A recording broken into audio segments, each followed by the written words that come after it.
What we're actually going to talk about, certainly what I'm going to introduce, is the story of why we became veggies, or in fact vegans. I sometimes say vegans, I think it's because of a sponsor. I don't know. But we became vegan, when was it, September? September last year. September last year. And actually, it hasn't been too bad, you know. I can still see, my arms and legs haven't fallen off, the brain still works just about. And it's actually been quite creative because I like to cook and all that stuff. So the question is why? So Shirley is going to talk very much about, I guess, the heart part, and talk about more about morality and the faith aspect of this story.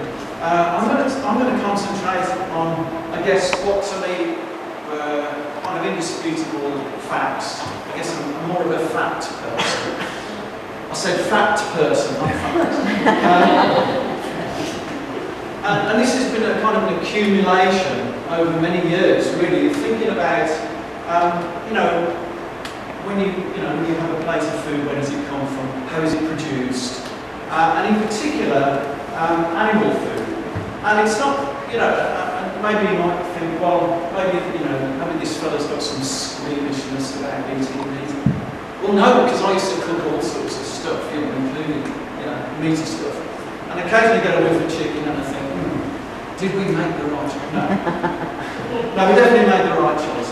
But you don't have to kind of scratch the surface too much of, the kind of all the facts out, especially now that we've got internet and all that stuff, to kind of delve into how our food is produced and the implications of how we produce it and the fact that we've got 7 billion people on the planet and are we doing it in the best way, and thinking about people in developing countries, third world countries, and the fact that we in can we just use this term the West, although it's probably an outdated term now, but we in more developed countries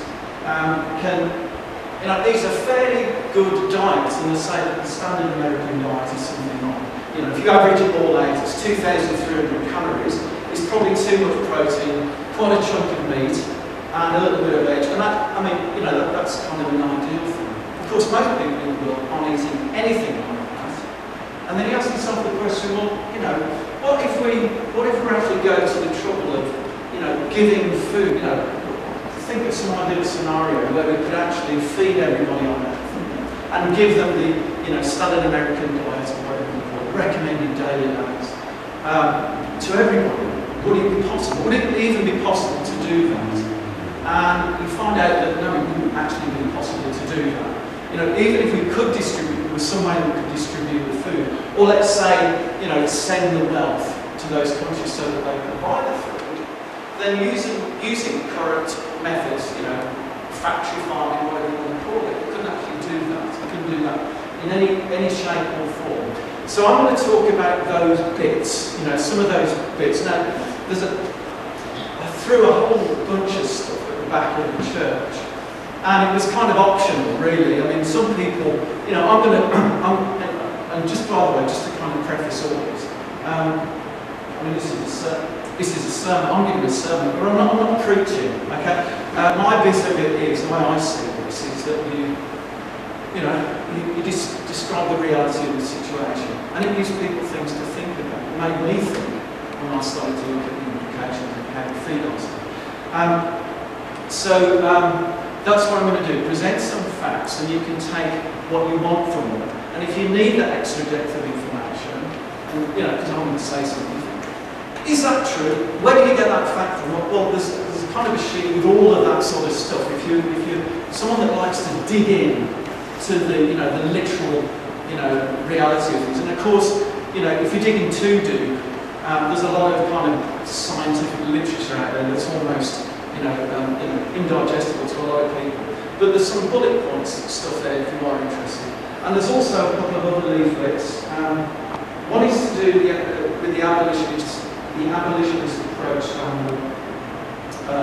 animal welfare. I mean, basically, I'm quite strong on this, and this is kind of the heart part for me. I basically don't think we should be using animals for pretty much anything, and I'll talk a little bit about that.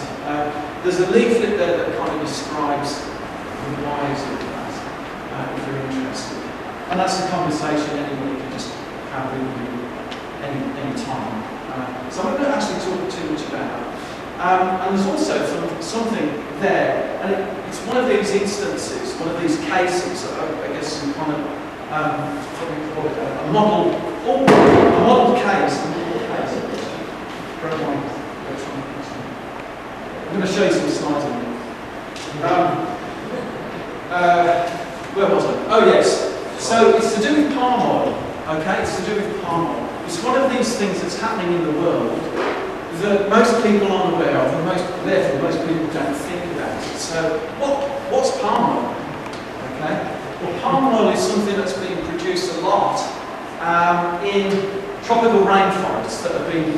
Trees have been felled, it's been turned into pasture, cropland, effectively. The trouble is when you do that in tropical rainforests, the soil doesn't have enough nutrients, it doesn't have enough organic matter to last very many cycles. So after about 3 or 4 years, you get desertification. People have actually lost their homes, the indigenous people that live there. It all ends up as a kind of an ecological disaster. People move on to another patch, and then that's deforested and so it goes on. So palm oil is actually one of the cheapest oils that we have, and it's used in everything. Okay, so if you have a look at that leaflet, it describes, how you find it in. It's hard to pick up any kind of margarine, any product at all, without finding palm oil in it. Okay, includes makeup, all sorts of cosmetics, everything practically. And it's destroying what is our kind of carbon dioxide sink. So all of these trees, as you probably know, suck up the carbon dioxide out of the atmosphere, and they help, kind of balance our atmosphere so that CO2 levels don't get too high. So we're actually destroying that, and we're also destroying lots of, different species of animals, different fauna, different flora, all of that kind of thing, just so that we can have a cheap oil. Okay. And most people are absolutely oblivious to that. And then there's a human factor, the fact that the indigenous people are put to work, they've got no kind of, protection rights, work protection rights. Their environment eventually gets, and these are very poor people, so they see an opportunity to make some money, but it causes the ecology to change. The place becomes unlivable, so then they get displaced. Maybe they can continue working for these, mega companies that use the palm oil. Okay? So there's lots of problems with palm oil, but that's just one instance of how we're actually ruining our planet. The reason that we're doing that is that we've actually run out of pasture land, like the original grasslands that we used to grow all this stuff. Okay? So the only way we can expand mainly is by deforestation. That's the situation we're in now. With 7 billion people on the planet by 2050, 10 million people on the planet. And we can't even, with current production methods, there's no room for expansion apart from more intensified, production. It's going to destroy more of these ecological systems. So anyway, I've kind of, I guess, give a preliminary yap about what I'm going to talk about. So I've put a few slides together. I think you've probably said most of them on this. So this is the introductory slide. So there's 2 sides of why. Does this work? Yeah. See that. 2 sides of what we're vegan. One is the animal welfare issue, and anybody that even in the scientific. So in case you don't know, I'm a scientist that teaches biology. Anyone in the scientific community now knows that there used to be some strange idea that if you were a rat, you weren't conscious. You weren't sentient creature. You were kind of a collection of neurons, and you did things, but you didn't have any interest in living. So you could chop your head off to experiments with all sorts of things. And that's a terrible conceit. There's no scientific reason why to think that, a gorilla, a dog, a sheep, a cat, a mouse, how far you go down that chain, where does consciousness stop? We don't know. Well, all creatures obviously have an interest in living because they can actually, perceive pain. They've got all of these mechanisms where they try to escape danger. So the idea that you can actually put put, for instance, cows and pigs into pens. You know, social animals that like to wander around, keep within groups, and then it's okay to just kind of kill them for this kind of short, brutal life that they've had. I just don't think that's. I think that's indefensible, basically. You know, if you've got the compassion to care for a dog or a cat, it's no different to, you know, a sheep, pig, cow, chicken, even, right? So we wouldn't do those things to our pets. So we've got this kind of moral schizophrenia about these things that we call pets, and then all of that industry that we don't see. And you want to try this as an experiment. Try to get access to a factory farm. Yeah, they've got very good PR. They don't actually want you to see what's going on. So that's the welfare part. So I'm going to talk just a little bit, just to leave some time for Shirley. This is like a... Yeah. So maybe we can. I'll bomb rapidly through these slides now because I've already talked your heads off, and you'll just kind of leave suddenly en masse. So this is the idea that, you know, we don't actually have enough kind of planetary ecology to generate enough food to support people that we've got, giving them their 2,300 calories a day of their diet, all that stuff. And some people, the guy that originally thought of this analogy, he quoted it as being 4 planets. So 2 planets is a very, very conservative estimate. We'd actually have 2 planets to generate enough food to feed everybody equally. Okay. So I've said that. And I've said this too, but this is just kind of putting some branches on the trees. Food production is maxed out. So there's actually, so of course, you know, when you grow all of these crops, well, originally it was known as grassland and prairies, it was already there. We just had to plough it up, put our particular monocultures, our particular seeds in there, you know, water the hell out of it, get lots of, you know, food production out of it. Well, we've used up all of that land. Now, there are some patches of land, for instance, you know, you can take parts of Africa, for instance, but they don't have the infrastructure, they don't have the wealth to further cultivate bits of grassland that are left down there, you know, so it's got this kind of political implications about that. But all the readily accessible, manageable, viable bits of potential, you know, pasture, cropland, it's all been used up. So we've got to, as I said, deforest areas to actually make more farming land. So, and as you know, there's 3 major crops, isn't there? Yeah, you know that. So, you know, we've got maize, we've got wheat, we've got corn. You know, majorly in the West, it's wheat and corn, particularly in America. And when I say corn, there's always this kind of dichotomy, this transatlantic thing. So we call it maize, you know, those yellow things, you know, that many will play around with. So corn is a massive crop that's used for all sorts of things. It can produce, you know, basically you end up with lots of sugar. And the sugar that you get from it is called high fructose corn syrup. And they put it in everything. You look at yogurt, you look even beef burgers. I mean, they put it in everything. Okay? And then you can mess around with that molecule, and you can make other nutrients out of it, you can make other products. So this is why America has got so much maize production. Okay. So those are the big 3. The thing about how we do factory farming, and this is a really important point, it's heavily oil dependent or energy dependent. What we're doing now, we can't do without a sustainable energy source, which of course is oil. Okay, and we know we're getting to the point, you know, I think it's 2012, we can't actually exploit any more oil fields unless someone discovers a big thing, to keep up with the energy needs. You know, this is looking at it from a multinationalist point of view. We've actually kind of got to the tipping point. We've got to the tipping point where oil, energy demand's going up, but we can't actually, you know, keep up with that rise. Yeah. If for some reason oil ran out, we would have, in a heartbeat, we'd have a food crisis. All of these crops you cannot grow because irrigation requires energy. And they're all centralised. I mean, think of a farm now, it's a big centralised production factory. You make lots of stuff and you send it out. Very, very independent for the pesticides, for the fertilisers, the nitrates. There's no natural source of nitrogen in any of these soils. Okay? You know, if you go down to Ohio, the actual fields have dropped several feet over the last 100 years where you've taken all the organic matter out of the soil. They're basically sand beds and you put stuff in that makes things grow. So cut the oil out, you can't grow it, you can't distribute it, etc. And you can't process it.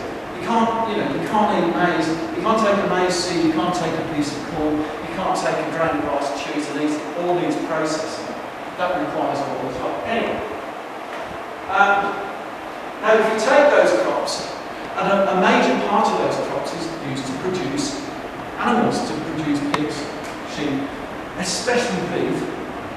And when you convert plant matter into animal matter, it's about a 10-fold decrease in what you get. Okay? So, you know, like putting some kind of terms, you need, let's say, I don't know, to produce a kilogram of beef, you need 10 kilogram of corn feed, that kind of thing. So it's very inefficient. So if you're thinking of a way to feed the planet that's growing in population, we can't, at least, I mean, from a kind of a less kind of dogmatic perspective, from a vegan perspective, we can't carry on eating the same amount of meat. We need to eat a lot less. And we tend to eat too much protein anyway. I'll probably have to cut it short, because this is the guy that started it all in the 60s. We're in the same crisis in the 60s, incidentally. This is when people realised they'd run out of pasture. And people were predicting very, very bad things. And then they started to hybridise things like corn and wheat. And this guy here, I mean, he's not a bad man, but he actually rescued us. He allowed the population of the planet to grow even more. It was about 3.5 billion then. So in the 60s, he invented short plants. I mean, that's what these hybrids were. Short plants. So if you've got a short stem, you've got a short architecture, you can have big seed heads so things don't topple over. You can pump them up with nitrates, fertiliser, irrigate it. You can get much more production out of it. And that's what's kind of sustained us for the last 30, 40 years. Now we're getting into another place. So I mentioned all that. This is just the same thing. This is just showing those different areas which are being used already for pasture for cropland. And this thing, you can hardly see, apologise for that, is a graph saying, so this is 1960 on the left, this is kind of now reflected a few years into the future on the right. It showed you, what it's showing you is the yield, okay, has changed very, very little, okay, from 1960 when that green revolution started. So we've kind of maxed out on what we're producing now. And that's kind of the same thing. Between 1990 and 2000, over half of new agricultural land in the tropics was created through cutting down and sacked forests. So that's where we have expanded, that's what we've had to do. And so that's that little circle on there. Forests, high mountains, tundra, deserts is what we've got left. You know. This is that 10% thing, so a big block of animal produce is required to produce. In biology, call that, where that person's standing, she's at the next trophic level. Okay, so if she's a vegetarian, in her body will be created, a tenth of the amount of energy that was in the original food that she got, and of course all of that came from the sun. If that same lass up there eats those, what are they? I guess they're beef, okay, cattle, then it's a tenth again. Okay, so every time you go up the trophic level, in other words, these plants are primary producers, these are first level consumers of the beef, and then she's a tertiary consumer. Then there's a tenth of that, so she gets 100th of the potential energy that was originally in that plant. So you can see how inefficient it is. And there's nuances on that. Cattle are probably, some people have estimated it's a 20-to-1 ratio because the amount of energy that we need to put into producing these ones. This is greenhouse emissions. Now, there was a documentary called Cowspiracy, and really played up that how much CO2 is produced in methane when you raise cattle. And the guy that produced that, he was saying something like 50-40%, something huge on the total CO2 or methane produced in all these greenhouse gases. Conservative and probably correct estimates are something like 14%, which is about what's produced by transport. And, I mean, this is, to be polite, cow farms. And a lot of that's, going up into the atmosphere, warming the planet. But also all of the energy that's used to, transport the cattle around, to keep them warm in winter if that's needed, to house them, etc., etc., etc., the fertilisers, etc., etc. So, big carbon footprint for animal production. And this is kind of nice because it's in kind of very kind of graphic, readily digestible comparison. So this is the standard Western diet. 2 football fields per person per year is what we require, of land mass. Okay. If we went to plant-based diets, 2 football fields would actually feed 14 people per year. These are estimates that are based on numbers, some of which are in that sheet. Yeah.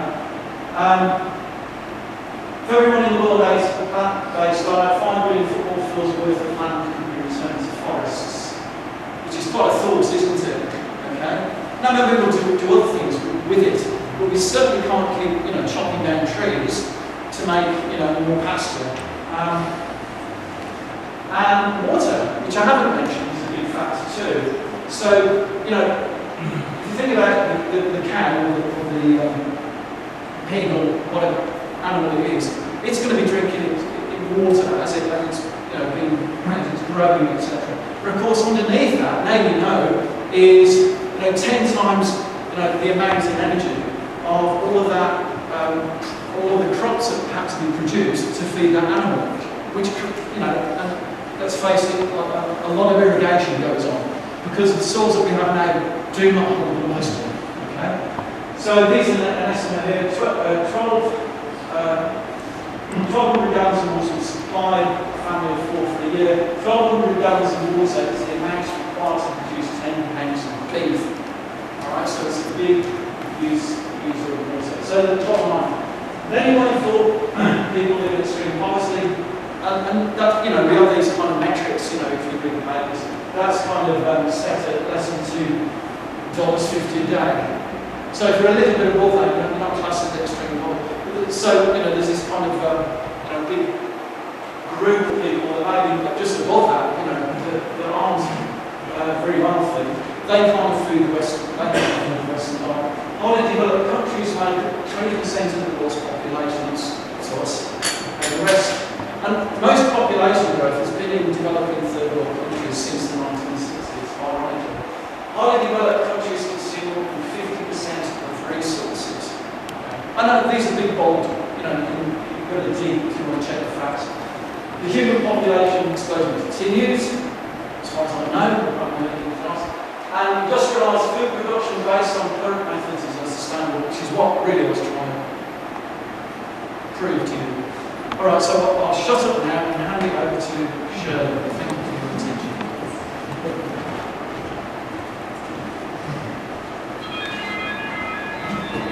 I don't mind being a bit preachy, so I'll just stand up here. I know the time is going by, so I'm going to make mine short, and that's what I'm going to do. I'll have Terrence listen to my full sermon at home. Okay, so in the Old Testament reading this morning, Carol read, "The Lord God took the man and put him in the garden to work it and keep it." So clearly, we have been called by God to work and keep our garden. The Hebrew word for keep or tend is shamar, and this means to guard or watch over and protect. So as Christians, we're asked to guard, watch over, and protect our garden.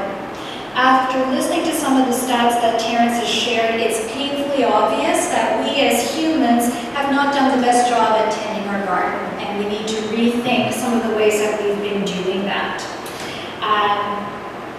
We tend to rely on others sometimes, don't we, to do things, and we can't expect God just to wave a magic wand and fix everything. He lives and moves through us, so it's really up to us.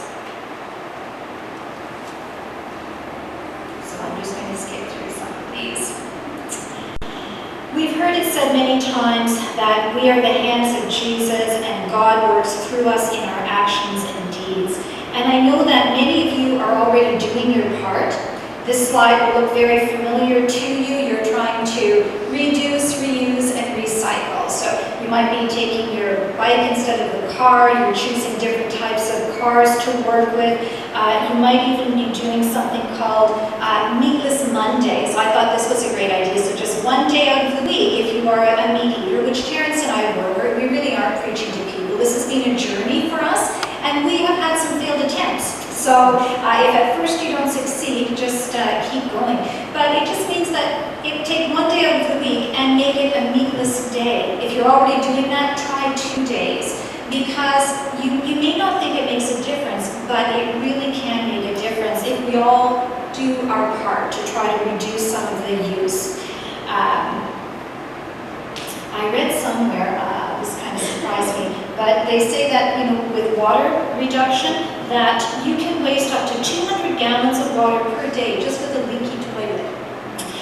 So little things that you can do will make a difference.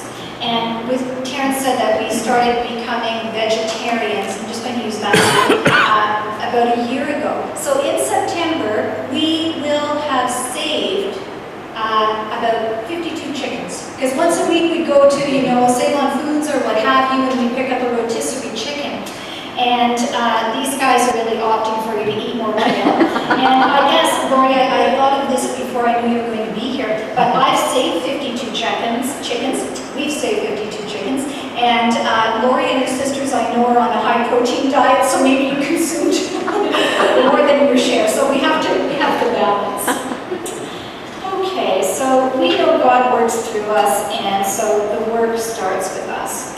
So when Terrence and I first decided to become vegans, I had a few concerns. And one of them was really vanity-based. I've pretty much always had a high-protein diet, and I was convinced that if I ate too many carbs, beans, peas, starches, I would put on substantial amounts of pounds. And you can't help but think that in our environment today, because there's so many diets, right? High protein, low carb, that when we were talking about making the switch, I was really skeptical and thinking that it wouldn't work for me. But just like everything else, you need to find a balance. And what I found is if I eat too much when I'm eating meat, I gain weight. If I eat too much when I'm eating the vegan diet, I gain weight. So go figure. It all balances out. I guess the other concern that we had was convenience, and just making sure, because we're very busy like the rest of you, and we wanted to make sure that we would have time to prepare the meals. And so we thought, you know what, this might be more work than we can take on at this point in time. And Terrence is a real foodie. Here he is there waiting for his meal. You can see wine is allowed on the vegetarian diet, so that's great. And it was important because he is a foodie, he's a great cook, and he wanted to make sure that we would be able to still enjoy that quality. And I have to say that the food we have now, I actually enjoy it more than we did before. So part of that is because he's a good cook. The other thing is, because so many people are taking this step, the supermarkets step up to the plate, and there are amazing vegetarian and vegan foods. So even if you're rushing around, downstairs today we have with us some samples of some food from Costco and some from Ceylon Foods. So even if you're rushing around, you're going to find that it can be convenient. You can still throw things into the microwave or into the oven, and it's not going to tax your time. The next thing we thought about really was nutrients, and like Terrence said, he's still walking around and he feels healthy. But I guess I grew up with Canada's Food Guide, and that was just ingrained in me that, follow Canada's Food Guide and that will give you adequate nutrition. And so it took me a little while to get on board with that, and I also worried, in order to get the right number of nutrients, it was going to be convoluted. We'd have to eat this little bit of this and that, and in actual fact, it's very simple. This is a vegetarian food guide, and found this online. There's so much information that's going to help you to be able to sort of stick to it and navigate your way through it. It's not really that confusing. The most compelling reason, the foundational reason, of course, is for us becoming vegans, is that, you know, we're taxing the earth, and really the way that we're going on, we cannot continue to do that. It's just not feasible. I think you all know that. So that was an important reason. My main reason is my compassion and love for animals. That's just the way I'm wired. That's who I am. I love animals. When I first met Terrence, our very first date was, when we were on our first date, our conversation we started talking about animals. And we decided that first day that we were going to produce a documentary to help support some of the animal rescue shelters that were in the Ottawa area. And our second date was supposed to be a picnic, but it rained, and so we ended up going to an animal rescue called Little Ray's Reptile Zoo. So when I met on that first weekend when we got together, I knew this was a great guy for me because he shared that same compassion. Have a very quick clip. How was our time going? I'll show this. So we did the documentary, and one of the gentlemen that we met, his name is Andy Parent, and he runs Big Sky Ranch. And Big Sky Ranch is an animal rescue. He rescues farm animals and he rescues domestic pets, mostly farm animals though. And when he had a city job, he was working, I think, as a property manager. And when he went to look at this farm, he said he had a vision. And he's just one person with a vision, and he listened to that heart call, and he now has one of the largest and most successful animal rescues in Ottawa. So I'll just show you this. It's 2 minutes, and I'll finish up.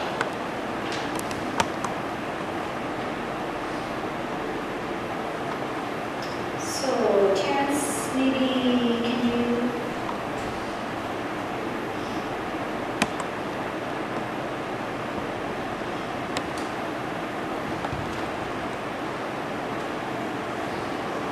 So it's called Buddy's Ark. That was my cat. Have we got the sound on that? Yep.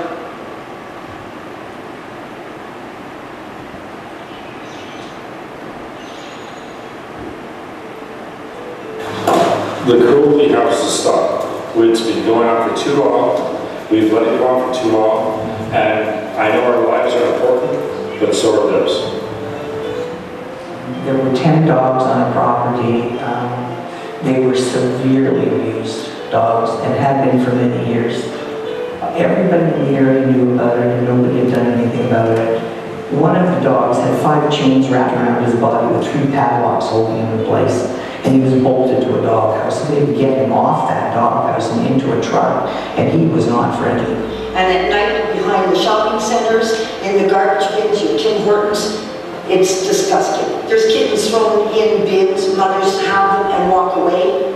I don't know what you would call it, it's worse than ever, and it's getting worse every day. Your vets have charging more and more every year, the food has gone up, people are dumping them. Many dogs that come in for puppy mills as well are often starving and emaciated. They don't hardly feed them at all. They want to spend as little money as possible on the animals so that their profit can be greater. We, like you, are disturbed and dismayed when we hear yet again of another story of animal cruelty in the media.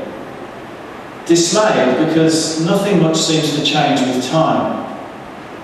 Canada has its own particular set of animal welfare issues.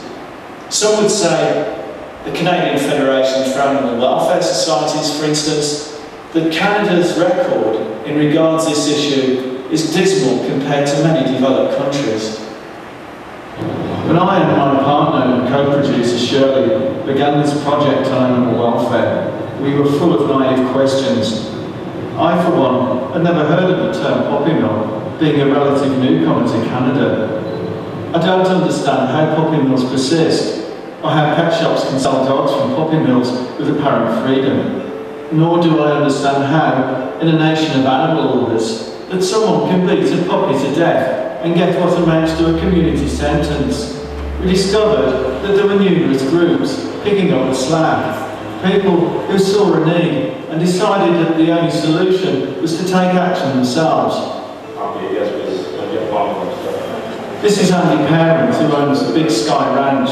He pretty much takes in anything on 4 legs, including pigs, horses, goats, alpacas. He even has rescued buffalo. I've had people turn around and leave here and start their own sanctuary. And I just think that's great because I can't take all the animals. So when they ask me for grants, how did you start? How did you how did you do this? How did you do that? And something, honestly, I can't tell you. I really can't because my guidance was from somebody who's a lot higher. And all I can say is that search what you need within your soul, and you'll find it the right way to do. That's what you gotta do. You gotta do it from the purity of yourself. We believe, Terence and I believe, that animals are sentient beings. They're individuals who are aware of their own existence. They feel pain, pleasure, and they create real and lasting bonds with other animals and with people. And I know some of you in the congregation have animals. I'm not going to pick on you, Larry, but I know I got to know Gunnar, and we have our cats, and it doesn't take you long when you have a pet in your home to recognize that they have emotions. They feel things. So it's not too much of a stretch for us to take that to the next level to farm animals. I didn't purchase this, but I saw Time magazine. There is an issue right now that is focusing on animals. I flipped through it quickly, but I didn't buy it because I knew I wouldn't be able to read it. They do focus on what happens to agricultural animals. And one of the things they say is there's a little question and it says, the golden rule, do unto others, and that's a big question mark with it. So to me that sort of reflects, that's our golden rule, right? And it really puts a question mark up there. So I'm wondering sometimes if some Christians, that should be their next step. That should be another evolution of what we do. And if we want to do something like that, I'm happy to talk to you about that as well. The documentary we did in Ottawa, we did through the church as well, through St. Giles Church, and Lila has put it in the bulletin today if you want the link. So, just to finish up, from the gospel that Pat read, Jesus said, when you do this unto the least of these, you have done this unto me. I believe that animals are included in the least of these. We have been given dominion over them, not to use and abuse them to our end, but to provide stewardship. And one of the terms of stewardship, or definitions I found, was stewardship is the supervising or managing of something very special. So I know our world has a lot of problems, requires a lot of solutions. I wouldn't want to be the one in charge of trying to prioritize everything, but I do know that having enough food and water is certainly going to be right up there as one of the top priorities. So we don't have all the answers, and I know being a vegetarian or vegan is not for everyone, but I think if we use the soundbite that Time magazine used and we do unto others as we would have them do unto us, I think that's a good place to start, and it should include our creation, land, and